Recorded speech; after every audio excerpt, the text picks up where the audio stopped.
সালামুন আলাইকুম ফ্রেন্ডস। দেখুন, যারা ধনী অনেক টাকা পয়সার মালিক তারা কি করে কিছুদিন পর পর তাদের সমস্ত শরীর পরীক্ষা করে, যাতে করে প্রিম্যাচিউর ডেথকে প্রিভেন্ট করা যায়। লাইক আপনার শরীরের মধ্যে যে সকল রোগ হওয়ার উচ্চ ঝুঁকি রয়েছে সেগুলো আপনি আগে থেকেই যদি ব্যবস্থা নেন প্রিভেন্ট করতে পারবেন। আজকের ভিডিওতে আমি আপনাদের সাথে এমন একটি পাওয়ারফুল গবেষণা শেয়ার করব, যেটা জেনে গেলে এবং সেটা মেনে চললে আপনি ঘরে বসেই আপনার শরীরের পরীক্ষা করতে পারবেন অ্যান্ড মারা যাওয়ার উচ্চ ঝুঁকির সাথে সম্পৃক্ত এমন একটি বড় ফ্যাক্টরকে নিজেই নিয়ন্ত্রণ করতে পারবেন। এর জন্য আপনার কোনো ডক্টর ভিজিটের প্রয়োজন নেই, এক্সপেন্সিভ কোনো মেডিকেল টেস্ট করতে হবে না। আপনি ঘরে বসেই এটি করতে পারবেন।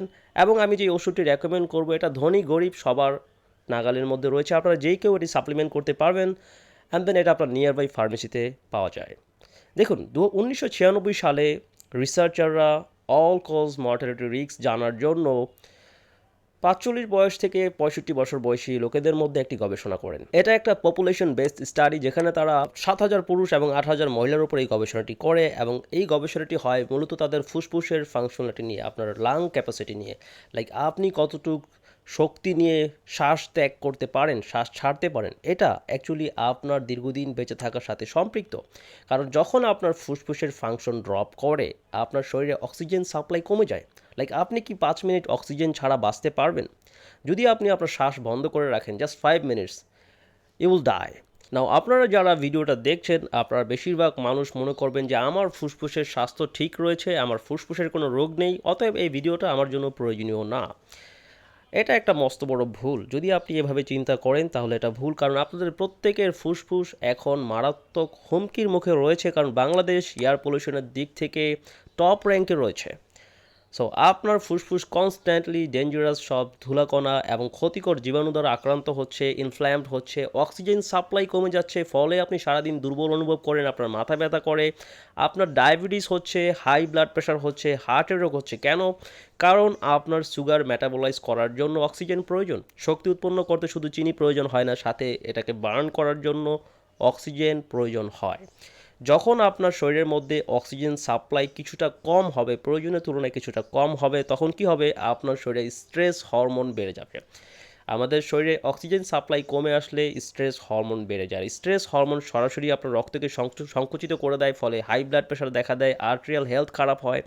স্ট্রেস হরমোন বাড়লে আপনার কোষকে রিপেয়ার রিজেনারেট করার জন্য যেই হরমোনসগুলো রেসপন্সিবল সেগুলো কাজ করতে পারে না যখন আপনার stress hormone all time high থাকবে। যদি আপনার বাসায় একটি অক্সিমিটার থাকে, আপনি আপনার হার্ট রেট চেক করে দেখেন যে সেটা যদি আপনি ইনঅ্যাক্টিভ লাইফস্টাইলে থাকেন, খুব হাই চান্স যে আপনার হার্ট রেট বাড়তি থাকবে।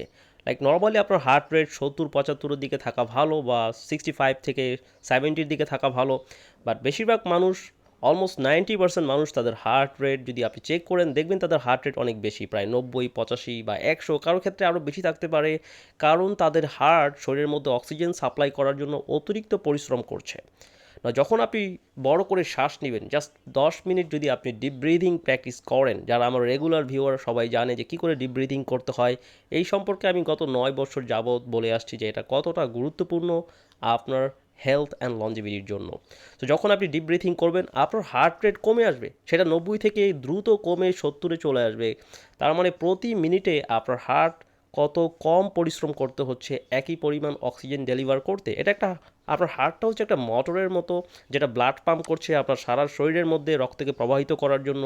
প্রায় 97,000 কিলোমিটারের দীর্ঘ রক্তনালী আপনার শরীরের মধ্যে রয়েছে, সূক্ষ্ম ক্যাপিলারিস।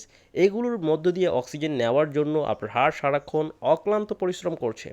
যখন আপনার ফুসফুসের স্বাস্থ্য দিন দিন খারাপ হয়, আপনার অটোমেটিক যে শ্বাস নেওয়ার প্রসেস এটা কমতে থাকে, এটার উইন্ডোটা ছোট হতে থাকে, ফলে আপনি অল্প একটু শ্বাস নিচ্ছেন, অল্প একটু ছাড়ছেন। যখন আপনার ফুসফুসের স্বাস্থ্য ভালো থাকবে, আপনার অজান্তেই আপনি বড় করে আপনি নর্মালের তুলনায় আরও বেশি শ্বাস নিতে পারছেন, অক্সিজেন নিতে পারছেন, আপনার ফুসফুসের ক্যাপাসিটি বাড়বে। ফলে কি হবে? আপনার হার্টের এত বেশি পরিশ্রম করতে হবে না। যখন আপনার হার্ট বেশি পরিশ্রম করছে, এটার কোষগুলো ফাটিগ হয়ে যাচ্ছে, এটার কোষ ফাটিগ হয়ে ইনফ্ল্যামড হচ্ছে, ব্লক হওয়ার চান্স বেড়ে যাচ্ছে। সো ডিয়ার ফ্রেন্ডস, আপনার ফুসফুসের স্বাস্থ্যকে বুলেট প্রুফ করতে, শক্তিশালী করতে ফলো করুন আমার 2 স্টেপ প্রোটোকল। Very simple. সর্বপ্রথম আমি যেটা রেকমেন্ড করবো সেটা হচ্ছে ভাইটামিন সি।